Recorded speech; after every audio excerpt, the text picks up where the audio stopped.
Kannur parliament മണ്ഡലം UDF സ്ഥാനാർത്ഥി K സുധാകരന്റെ തെരഞ്ഞെടുപ്പ് പ്രചാരണ ബോർഡുകളും പോസ്റ്ററുകളും നശിപ്പിക്കുന്നതിനെതിരെ തളിപ്പറമ്പിൽ പ്രതിഷേധ കൂട്ടായ്മ സംഘടിപ്പിച്ചു. ബോർഡ് നശിപ്പിക്കുന്നതിന് പിന്നിൽ CPM ആണെന്ന് UDF നേതാക്കൾ ആരോപിച്ചു.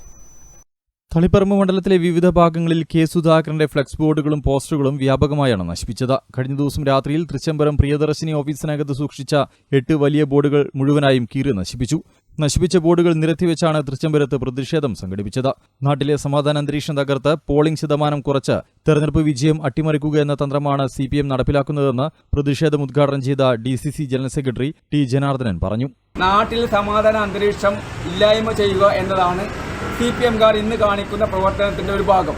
കാരണം നാട്ടിൽ സംഘർഷമുണ്ടാക്കി പോളിംഗ് ദിനത്തിൽ പോളിംഗ് ശതമാനം കുറക്കുക എന്നതാണ് CPM ഉദ്ദേശിക്കുന്നത്. ഒരു കാരണവശാലും CPMന്റെ ആ മോഹം നടക്കില്ല. UDFന് തളിപ്പറമ്പ് നിയോജക മണ്ഡലത്തിൽ ഭൂരിപക്ഷം ഉണ്ടാവും. MN പൂമംഗലം അധ്യക്ഷത വഹിച്ചു. PK Saraswathi, Rajani Ramanand, advocate TR Mohandas, MV Raveendran, CV Somanathan തുടങ്ങിയവർ സംസാരിച്ചു.